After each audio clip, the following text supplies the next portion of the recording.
I knew something was off the second he said my mom smelled like summer. Not looked like summer. Not has a youthful energy. No. He literally leaned across the dinner table, fork in hand, and told my mother with her wine glass midair that she smelled like summer. And I, the actual daughter in the room, just smiled like a brain-dead host on a cooking show and said, "Ha, yeah, she's always worn that perfume." But deep down, my stomach dropped straight through the damn hardwood. Let me back up. I met Luke at my best friend's rooftop birthday party, which sounds fancier than it was. It was mostly folding chairs, one drunk cousin, and a grill that kept flaring up like it was angry at the meat. He stood out immediately, not because he was loud, but because he was. While every guy there seemed like he was auditioning for Jersey Shore, sad addition, Luke had that quiet confidence thing. The kind of guy who listens when you talk, even if you're just rambling about your student loan interest rates. We talked for hours that night. About everything, books, food, the weird way the moon looked like it was melting. And when he offered to walk me to my car, I remember thinking, wow, a guy who doesn't try to grope you before the second drink? Revolutionary. We started dating right after that. Fast forward 6 months and I was deep in it. He was charming, attentive, slightly older, 31 to my 26, and he had this whole, I've seen some shit but I've healed vibe. I ate it up like free samples at Costco. We never fought. He cooked. He remembered how I took my coffee. He even watched my weird crime reenactment shows and pretended to care about which boyfriend did it. But there were signs, always are. Like how he kept asking me about my childhood, not in the cute way, more like, was your mom around a lot? Or did she ever have guy friends when you were little? Like he was collecting data for a school project. And how, when he came over to my place and saw the old family photos on the wall, he froze at one of them. It was a picture of me, age 5, holding a sparkler at the beach with my mom in the background. She was wearing a red bikini and one of those big straw hats that hide your face just enough to look artsy. He stared at that photo for a beat too long. Then he said, "You look so much like her." And I, like a complete idiot, smiled and said, "I get that a lot." A few weeks later, I invited him to dinner with my parents. My dad was out of town, so it was just me, my mom, and Luke. I'd been weirdly nervous, which I chalked up to normal, introducing boyfriend to family, jitters. I didn't know I was about to walk into the social equivalent of a gas leak. The moment he saw my mom, his entire posture changed. Like physically straightened, his jaw tensed. His voice dropped half an octave. He offered to open the wine. And when she stepped into the kitchen to grab extra forks, he watched her go like she was a slow-motion perfume commercial. My mom is beautiful, always has been, and she knows it. Blonde, fit, sarcastic in that way that makes men think she's flirting, even when she's just telling them they parked like a jackass. She came back into the room and said, "You must be the infamous Luke." He laughed and said, "I've heard that line before." Which weird, but okay. The whole dinner was him asking her questions, what she did for work, what books she liked, whether she ever visited Italy. Meanwhile, I was sitting right there, turning invisible by the course. By dessert, I'd officially demoted myself from girlfriend to +1. And then came the line. "Janet," he said, "you smell like summer." And my mom, my own mother, blushed. Not fake blushed. Not this is awkward blushed. Blushed. She looked at me like, oops, and then immediately went, "Oh, that's just my old perfume. I used to wear it all the time when I was younger." Like they were sharing some inside joke I didn't get. I laughed, tight and forced, and said I needed to use the restroom. In the mirror, I practiced 3 different versions of "Am I crazy?" or "Was that weird?" before landing on a fake smile and swallowing it down like a good daughter. Later that night, I asked him about it. "Do you have a thing for my mom?" He laughed, said I was being insecure, that she was just charismatic. "The apple doesn't fall far," he said, and kissed my shoulder like that solved something.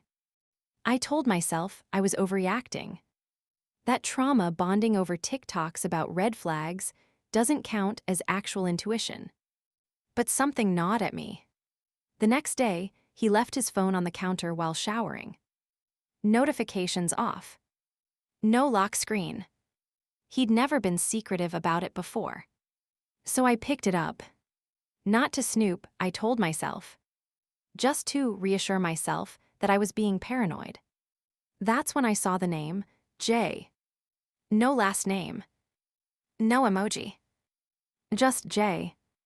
The messages weren't overtly sexual, but they had weight. I saw your photo from the lake, still stunning. Can't believe we never went back there.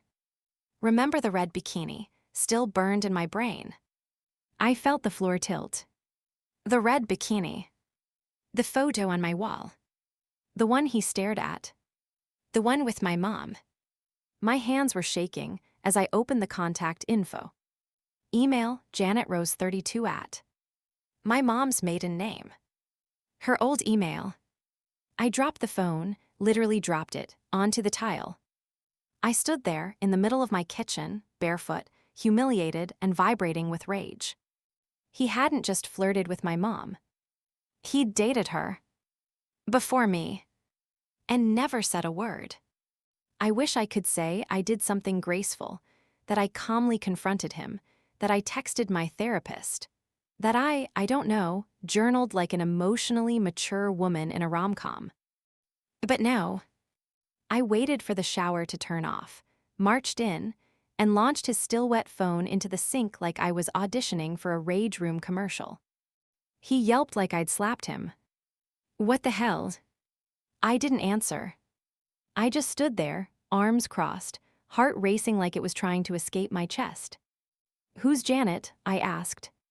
His face changed, not with guilt, not even fear, just calculation, like he was running a mental algorithm to figure out what version of the truth might still save him. She's someone I used to know. I nodded, used to date. He hesitated. That second of silence told me more than anything he could have said. How long? Before you, he said, a long time ago. Define long. He wrapped a towel around his waist and stepped out like we were having a normal post-shower chat. I wanted to shove him back in and drown the conversation. It was 2 years ago, he said. We met online, it was casual. Casual enough to remember her bikini, I said, voice trembling. He closed his eyes. I didn't know she was your mom. That's bullshit, I snapped. Okay, he admitted. I found out later, but I didn't think it mattered. You were still texting her 2 days ago. She reached out to me, he said quickly. I was trying to be polite. I laughed, like bitter sitcom character in season 5 of A Dying Marriage laughed. Polite is waving at her during Christmas brunch, not reminiscing about the lake and her bikini via private message. She meant nothing, he said. I could have screamed, that's my mother. He opened his mouth, then closed it. He had no defense, none. So I did what any rational woman raised on bad rom-coms and worse boundaries would do. I left. Not forever, just for a few hours. I got in my car and drove around, past Trader Joe's, past the gym I still paid for but hadn't entered since February, and landed in the most unholy of all emotional crisis locations. My mom's house. I rang the bell. She opened it smiling, sipping tea like she hadn't just emotionally nuked my reality. Honey, everything okay? I walked in, dropped my purse and said it. Did you date Luke? Her smile evaporated. She set her mug down like it was suddenly too hot. Where is this coming from? Don't, I said, don't play coy. Did you date him? She took a breath. Briefly, yes, but it wasn't serious. You mean it wasn't serious for you, I said. Because for him, it was memorable enough to still talk about your damn bikini. She flinched at that. How could you not tell me? I asked. How could you let me bring him into your house, into your life, into mine? I didn't recognize him at first, she said. It was years ago, he had a beard. I thought he just looked familiar. And when you did recognize him? I was curious, she admitted. That word made my skin crawl. Curious? You let me date a man who sent you beach thirst texts, and you were just curious. I thought it was over, she said. I didn't think he'd reach out again. But he did, and you responded. Silence. I stared at her. The woman who used to braid my hair before ballet recitals. The woman who once drove across town at 11 p.m. to bring me heating pads during a breakup. The woman who just stood there and let me walk straight into a trap. I didn't plan it, she said softly. It's not like I told him to date you. Are you listening to yourself? I said. It's not about planning, it's about decency, about warning me, about not letting your daughter fall for your ex. I didn't think it would get serious, she said. I took a step back. That's the problem, you didn't think at all. I left before she could say anything else. And in the car I sat there, keys in hand, shaking. Because here's what I knew now. Luke dated my mom first. He recognized me later. And he still went for it. But the worst part wasn't that he hid it. It's that she did too. Somewhere between my mom's kitchen and the Walgreens parking lot where I parked to cry, something cracked. And not the usual heartbreak crack. This wasn't he ghosted me, or she lied once, or even they cheated. This was they colluded. They rewrote my story while I was still living it. I sat in my car, phone in hand, scrolled through my texts with Luke, trying to figure out the moment. The moment he realized who I was, when he looked at me and didn't just see me, but saw her daughter. And then it hit me. The rooftop party. He didn't just show up. He was invited by Molly, my best friend, my ride or die, the same Molly who once helped me fake an allergy to break up with a guy who wouldn't stop calling me baby girl in public. So I called her. Molly, I need to ask you something, and I need you to be honest. Okay. Who invited Luke to your birthday? Long pause. Your mom gave him the invite. The world didn't tilt. It dropped. My mom gave him the invite. She said he was an old friend who'd helped her through a rough time, that he needed people. I thought she meant, like, mental health. Oh my God. Sophie, what's going on? But I'd already hung up. My mom didn't just let me date her ex. She offered me to him. And for what? To see what would happen. To prove she could still get under someone's skin. Or worse, because Luke asked her to. That night, I didn't go home. I went to a cheap hotel 2 towns over, paid in cash, sat on a bed with floral sheets, and did what any modern woman does in a spiral. I opened TikTok. But I wasn't scrolling. I was scripting. Because if they were going to make a mess of my reality, I was going to turn it into something no one could look away from. A Q&A. Not just any Q&A. A filmed confrontation. Me and my mom, 1 camera, 2 mics, 0 filters. I texted her the next morning. You owe me honesty, let's film it. At first, she tried to deflect. Let's just talk, not everything needs to be content. But I shut that down fast. You turned my life into a game, now it's my turn. 3 days later, we sat across from each other at her kitchen island. Ring light on. Mics clipped. Phone silenced. Coffee untouched. I hit record. And I said, Mom, did you know Luke was interested in me when you told Molly to invite him? She hesitated. But the camera didn't blink. I had a feeling he might be, she said. He asked about you once, said you looked familiar. My voice caught, and that didn't strike you as disturbing. She shrugged. I thought maybe he was trying to make up for how things ended with me. Maybe he saw something in you I never gave him. I stared at her. You gave him me. Silence. What was the plan, Mom? Was I supposed to be your replacement, your redemption arc, or just your entertainment? She didn't answer. So I pressed again. Did you want him to fall for me, or were you hoping he'd fail? And that's when she broke. Tears welled up, not the pretty kind, the kind that choke you on the way out. I wanted to know if I still mattered. That shut me up. Because I got it. On some level, I got it. The fear of aging out. Of being invisible. Of watching your daughter get all the attention you used to get. But I also knew this. You don't fix your insecurity by throwing your daughter into traffic. I posted a 2-minute clip, just one. The question: did you want him to fall for me? Her silence. Then the answer. I wanted to know if I still mattered. The internet went nuclear. Some people called her a narcissist. Some said I was exploiting her. But most thanked me for showing what generational trauma looked like when you stopped whispering about it. Luke tried to comment on the video, said it was one-sided and out of context. I pinned his comment with the reply: "You're right, the other side of the story is in your DMs. Shall I post those too?" He deleted his account. 2 days after I posted the clip, I got an email from someone with a verified checkmark. Subject line: "Your story, our platform." It was a producer from a streaming service. Not a huge one, not Netflix, don't get excited, but legit enough that I Googled the sender twice just to make sure it wasn't some AI bot scam built by Reddit incels. They wanted to talk about turning the Q&A with my mother into a limited docuseries. Real women, real betrayal, real conversations. My story would be episode 1. At first, I laughed.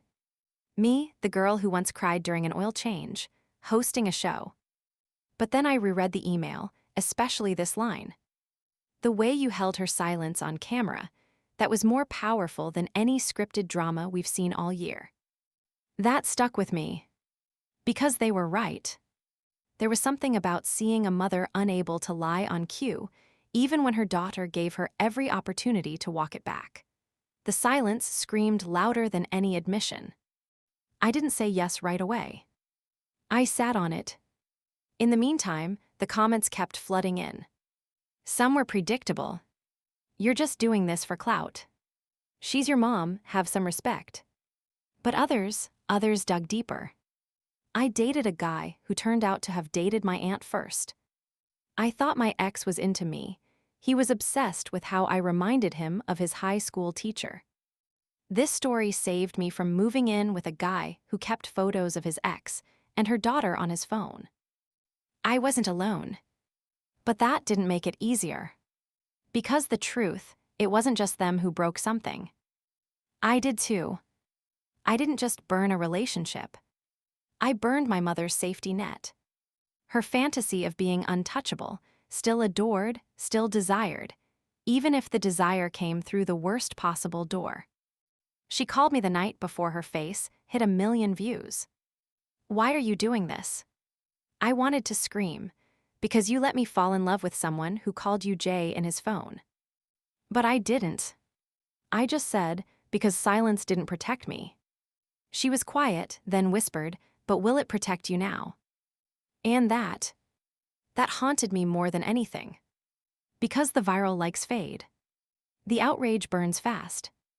But the aftermath, that settles in your bones. The next morning, I stood in the mirror and asked myself something I hadn't dared to ask since the first upload. What if I'm just as bad? What if turning my trauma into content made me the very thing I was trying to expose? So I did something radical. I filmed one more video. Not for them. For me. No ring light, no makeup, no edits. Just me, sitting in my childhood bedroom, with the old pink wallpaper peeling behind me. I looked into the camera and said, "This isn't revenge, this is release." I'm not proud of all the ways I told this story. But I'm proud I didn't bury it. And if you're watching this wondering if telling your truth makes you cruel, just remember, silence is a story too. And someone else is always writing it if you don't. I clicked post, turned off notifications, and for the first time in weeks, I went for a walk without checking my phone. Because I needed to remember who I was before all of this. Before Luke.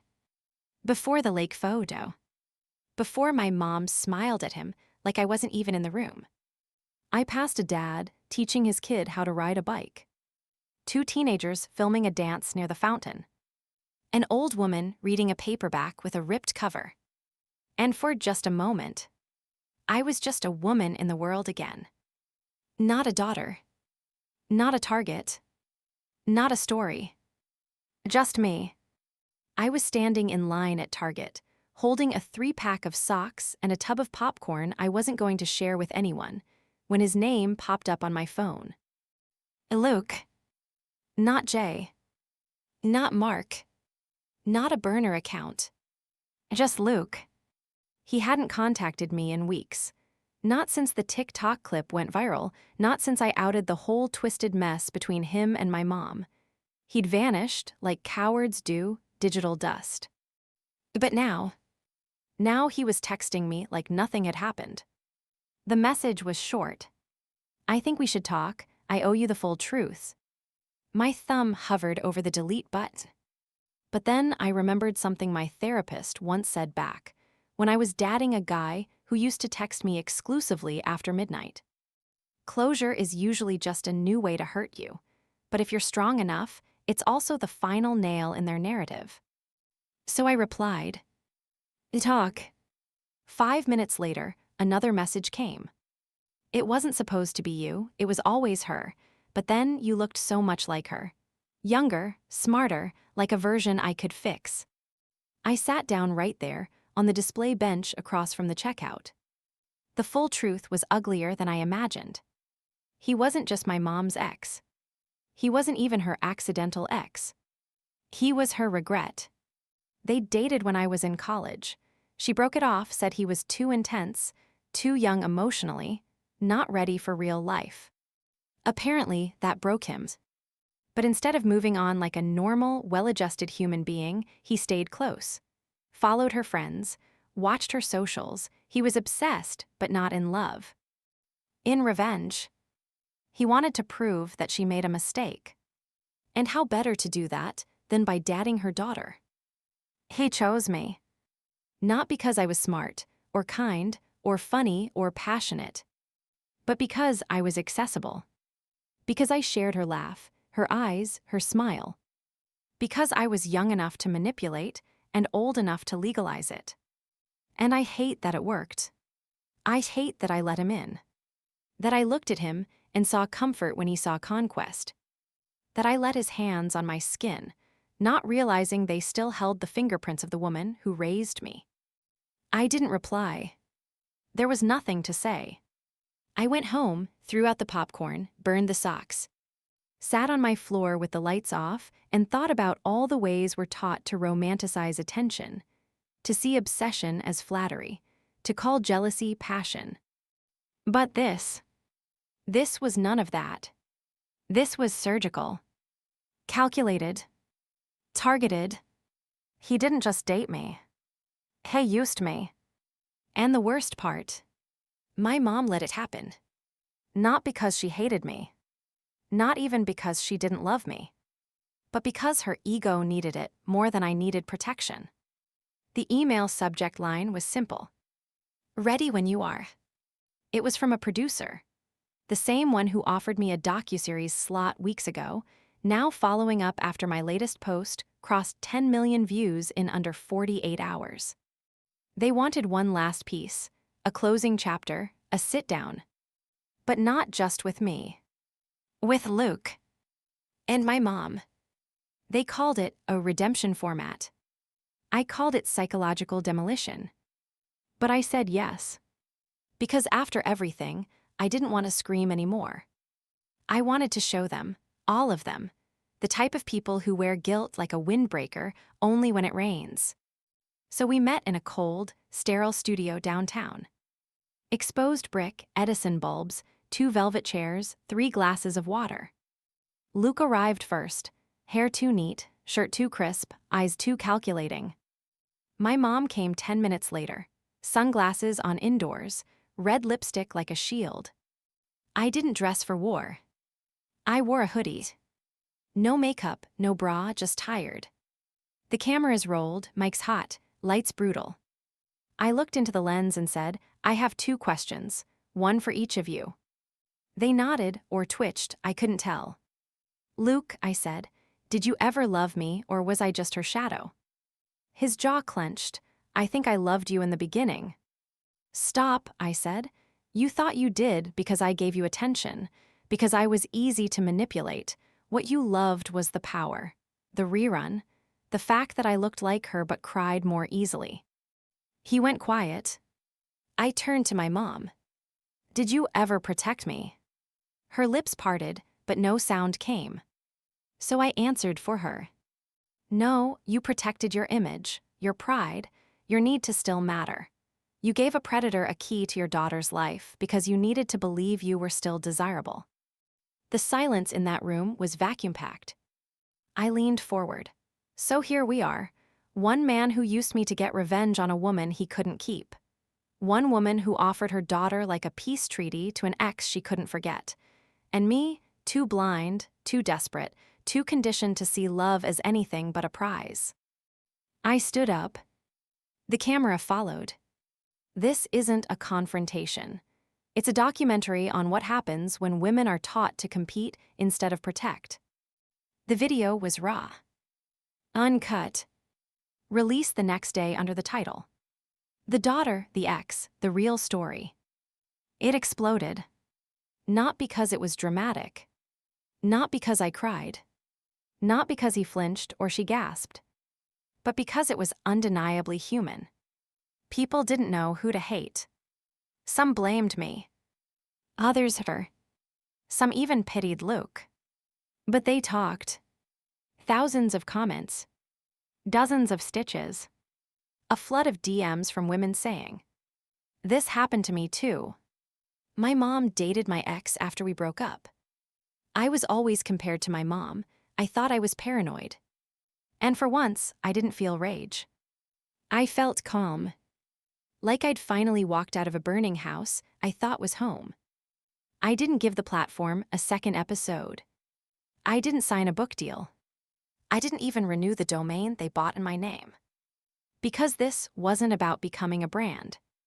It was about closing a story before someone else rewrote the ending again. Looking back, I don't know if I won. Or lost. Or just survived. But I do know this. Sometimes the truth doesn't heal. It just sets the record straight. And sometimes, that's enough. Subscribe to my Mia's Stories YouTube channel for raw, emotional stories and authentic insights that encourage healing, growth, and understanding. Don't forget to be part of a supportive space where stories inspire and lessons resonate. What do you think about this story? Let us know in the comments. Your opinion truly matters to us, and we're here for you.